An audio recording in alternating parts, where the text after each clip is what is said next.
राम तुम्हारा चरित स्वयं ही काव्य है, कोई कवि बन जाए सहज संभाव्य है।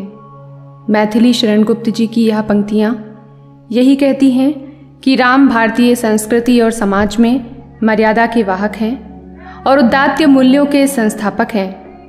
राम देश काल परंपरा का अतिक्रमण करते हुए समस्त जनमानस की चेतना का प्राण है। राम सच्चे अर्थों में लोकनायक है। रामाय रामभद्राय रामचंद्राय वेधसे रघुनाथाय नाथाय सीतायाः पतये नमः। रामं रामानुजं सीतां भरतं भरतानुजं सुग्रीवं वायुसूनुं च प्रणमामि पुनः पुनः। वेदवेद्ये परे पुंसि जाते दशरथ आत्मजे वेदः प्राचेत सादासीत साक्षाद् रामायण आत्मना। वेद जिस परम तत्व का वर्णन करते हैं वही श्रीमन नारायण तत्व श्रीमद् रामायण में श्री राम से निरूपित है। गीता में भगवान श्री कृष्ण कहते हैं, पवनः पवतामस्मि रामः शस्त्रभृतामहम्, अर्थात पवित्र करने वालों में वायु और शस्त्रधारियों में मैं राम हूँ। श्री कृष्ण का यह वचन श्री राम के महत्व को बताने के लिए पर्याप्त है। त्रेता युग के पुरुषोत्तम भगवान श्री राम का दिव्य जीवन चरित्र आज भी जन जन के हृदयों का पोषण है। श्री राम ने विपरीत समय में भी धर्म के पथ पर बने रहने का अनुपम आदर्श प्रस्तुत किया है। भगवान श्री राम कोई काल्पनिक मनुष्य नहीं है और रामायण कोई मिथक नहीं है, बल्कि रामायण मनुष्यता के दुर्लभ ईश्वरीय गुणों का एक मनुष्य में आविर्भूत होने का प्रामाणिक और ऐतिहासिक दस्तावेज है। रामायण में लव कुश कहते हैं, तदिदं वर्तयिष्यावः सर्वं निखिलमादितः धर्म कामार्थ सहितं श्रोतव्य मन सूयता, अर्थात हम दोनों आदि से अंत तक इस काव्य का पूर्ण रूप से गान करेंगे। इस काव्य के गायन से चारों पुरुषार्थ धर्म, अर्थ, काम और मोक्ष की सिद्धि होती है। अतः आप लोग दोष दृष्टि त्याग कर इसका श्रवण करें। तो आइए प्रवेश करते हैं राम कथा में और अनुभव करते हैं हम सबके हृदयों में विराजित राम के जीवन मार्ग को, रामायण को। विनम्र अनुरोध है कि श्री राम की पवित्र कथा गंगा में डुबकी लगाने के लिए हमारे चैनल को अवश्य सब्सक्राइब करें, शेयर करें। रामायण की कथा कुल 7 कांडों में विभाजित है। बालकांड, अयोध्या कांड, अरण्य कांड, किष्किंधा कांड, सुंदरकांड, युद्ध कांड और उत्तरकांड। राम कथा भारतवर्ष की सांस्कृतिक एकता का प्रबल सूत्र रही है। कालक्रम में राम कथा का जो व्यापक फलक है और उसके प्रति भारतीय मन का जो आग्रह है, उसके पीछे नैतिक मूल्यों के प्रति आंतरिक आग्रह एक प्रभावी कारण है। राम कथा परंपरा में महर्षि वाल्मीकि रचित रामायण और गोस्वामी तुलसीदास प्रणीत रामचरितमानस का विशिष्ट स्थान है। संभवतः विश्व वाङ्मय में वाल्मीकि रामायण वह प्रथम ग्रंथ है जिसमें नैतिक मूल्यों का काव्यात्मक, व्यावहारिक और मूर्तिमान रूप दिखाई देता है।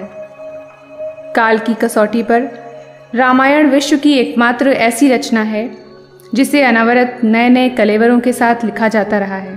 कहते हैं ना, हरि अनंत हरि कथा अनंता। रामायण शब्द राम और अयन इन 2 शब्दों से बना है। अयन का अर्थ है मार्ग। रामायण राम का वह जीवन मार्ग है जिस पर चलते हुए अनेकों संकट उन्होंने झेले, किंतु धर्म का मार्ग एक क्षण के लिए भी नहीं छोड़ा। राम कथा अपने समूचे रचाव और विस्तार में मानव की विजय यात्रा का उद्घोष है। मनुष्य के ज्ञान और व्यक्तित्व को संपन्न और सुरुचिपूर्ण बनाने में राम कथा की भूमिका अभूतपूर्व है। राम कथा प्रेरक भी है और मार्गदर्शक भी। तुलसीदास जी कहते हैं, नीति प्रीति स्वार्थ परमारथ को न राम सम जान जथारथ। राम कथा भारतीय संस्कृति में व्याप्त वह स्रोतस्विनी है जो जनमानस को सरस और तृप्त तो करती ही है, साथ ही नवीन सृजन, नव्य चिंतन की संभावनाओं के गवाक्ष भी खोलती है। महर्षि वाल्मीकि आदि कवि हैं, अतः विश्व के समस्त कवियों के गुरु हैं। उनका आदि काव्य श्रीमद् वाल्मीकि रामायण भूतल का प्रथम काव्य है। भारत के लिए तो वह परम गौरव की वस्तु है और देश की सच्ची बहुमूल्य राष्ट्रीय निधि है। इस नाते भी वह सबके लिए संग्रह, पठन, मनन एवं श्रवण करने की वस्तु है। इसका एक एक अक्षर महापातक का नाश करने वाला है। एकैकम मच्छरम पुंसाम महापातक नाशनम। यह समस्त काव्यों का बीज है, काव्य बीजम सनातनम।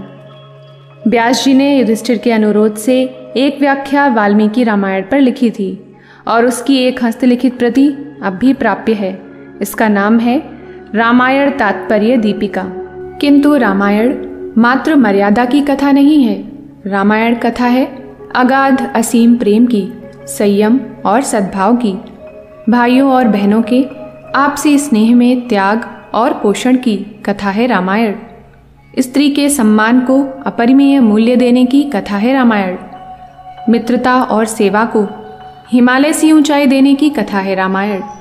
किस तरह अहंकार और महत्वाकांक्षा ज्ञान और विवेक को निगल जाते हैं, इसकी साक्षी है रामायण की कथा। रामायण का हर एक चरित्र किसी न किसी मानवीय मूल्य को आकाश की सी ऊंचाई देता है। श्री राम और सीता तो इन समस्त मानवीय मूल्यों की सरिता का एक अगाध सागर हैं। वाल्मीकिकृत रामायण को सृष्टि का प्रथम काव्य माना जाता है।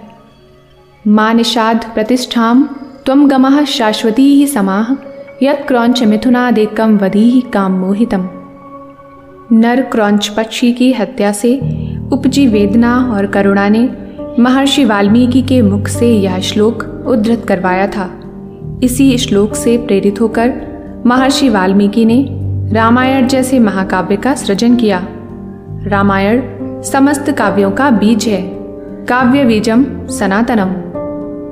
एक बार महर्षि वाल्मीकि ने नारद जी से पूछा था, कौन है वर्तमान समय में इस धरती पर ऐसा मनुष्य जो धैर्य में हिमालय के सदृश, शक्ति में भगवान विष्णु के समान, सौंदर्य में कामदेव के समान तथा सहनशीलता में पृथ्वी के समान है, क्रोध में विश्व संहार के समय प्रज्वलित होने वाली अग्नि के समान तथा धर्म में धर्मदेव के समान है।